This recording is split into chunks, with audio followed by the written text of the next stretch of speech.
Jumlah ODP, PDP, kasus positif, dan kematian akibat COVID-19 bukan sekedar angka dan statistik. Di balik itu, ada manusia yang sesungguhnya menjalani hari-hari pelik. Salah satunya ada di Pangandaran.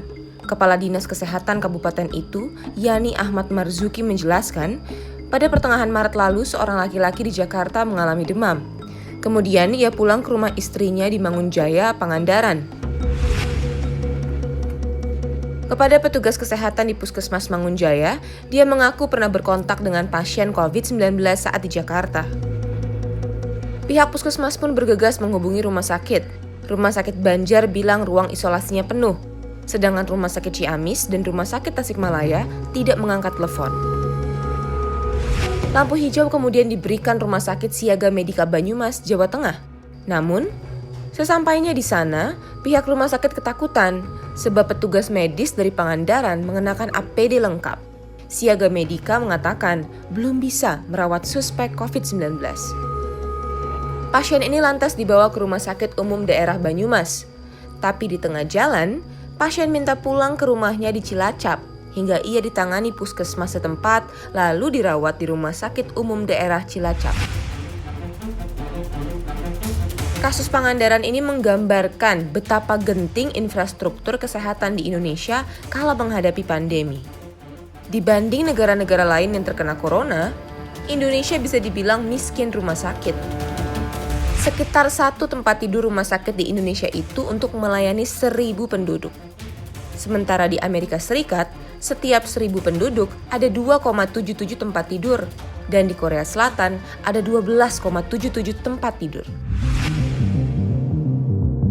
Sudah lebih dari sebulan setelah Presiden Jokowi mengatakan kerja, sekolah, dan ibadah di rumah. Jumlah kasus baru harian belum menunjukkan penurunan. Apa sanggup rumah sakit di Indonesia menghadapi pandemi ini? Mari kita buka data.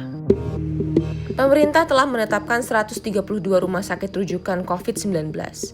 Ketua Gugus Tugas Percepatan Penanganan COVID-19 Doni Monardo menyebut 132 rumah sakit itu memiliki total tempat tidur 47.207. Masih menurut Kepala BNPB itu, ada 2.904 rumah sakit di seluruh Indonesia.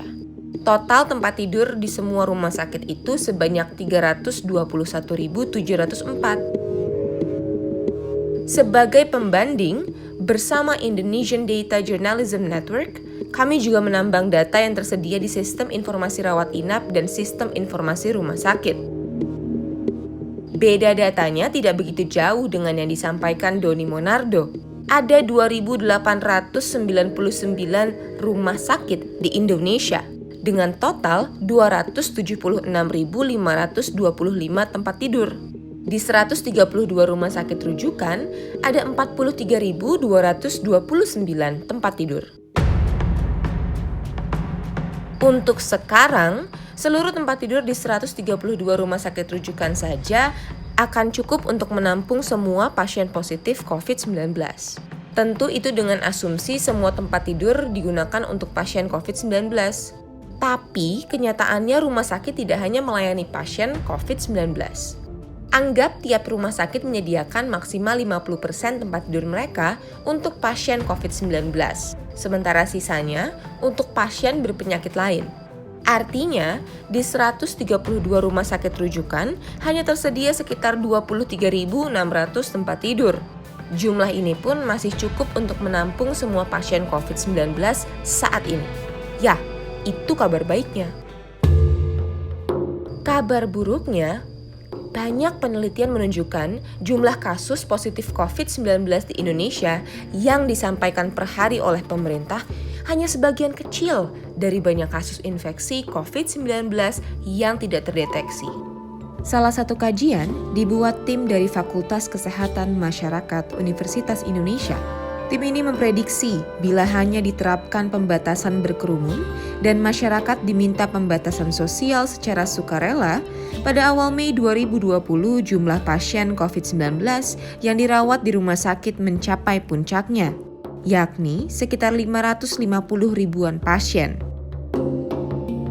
Jelas ini lebih dari 50% total tempat tidur di seluruh rumah sakit di Indonesia. Kalau begini, infrastruktur kesehatan kita bakal kolaps. Skenario terburuk itu tidak akan terjadi bila pembatasan sosial berskala besar diwajibkan dan tes massal dilakukan. Puncak jumlah pasien COVID-19 yang dirawat rumah sakit terjadi pada awal Juni 2020, dengan angka pasien di rumah sakit sekitar 100.000. Ini memang kurang dari kapasitas 50% tempat tidur di rumah sakit di Indonesia. Namun, 50% tempat tidur di 132 rumah sakit rujukan tidak akan cukup menampungnya. Selain itu, membagi peruntukan tempat tidur rumah sakit bagi pasien COVID dan non-COVID juga bukan kebijakan yang nihil risiko. Mengapa ini penting? Mari kita ke Kota Bogor. Dari sekitar 800 pegawai RSUD yang terdiri dari berbagai macam latar belakang dan pekerjaan ya, kami sudah lakukan rapid test dan ternyata ada 51 orang yang di luar penanganan medis COVID-19 dari hasil rapidnya itu reaktif. Reaktif itu artinya positif untuk sementara waktu. Nah, langkah yang kami coba analisis dan kelihatannya akan kita laksanakan adalah tidak lagi melayani penanganan medis yang non-COVID, kecuali yang ada beberapa yang memang harus tetap dilaksanakan, misalnya hemodialisis, kemudian penanganan kanker, penyakit akut, yang terakhir adalah masalah kedaruratan. Rumah sakit rujukan kan dalam kondisi yang dipikirkan pada saat sebelum terjadi pandemi yang seperti sekarang. Kalau kita menggunakan sistem rumah sakit rujukan, rumah sakit tipe A, tipe B gitu kan, itu udah nggak bisa lagi kapasitasnya untuk melayani semua ekspektasi kasus yang terjadi. Bila kita berkaca ke kasus Pangandaran di awal, yang tidak kalah penting dari tempat tidur rumah sakit ialah ruang isolasi. Pasien COVID-19 memang harus dirawat di ruang isolasi yang menurut Doni Monardo jumlahnya hanya 1.350 di 132 rumah sakit rujukan. Sedangkan di seluruh rumah sakit di Indonesia jumlahnya hanya 3.790.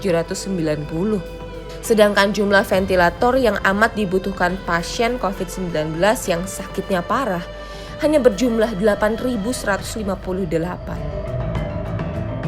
Tidak heran kasus penolakan pasien dengan alasan ruang isolasi penuh terjadi tidak cuma di Pangandaran. Pemerintah pusat pun selain membangun ruang isolasi di Rumah Sakit Darurat Wisma Atlet Kemayoran dan Pulau Galang Kepulauan Riau,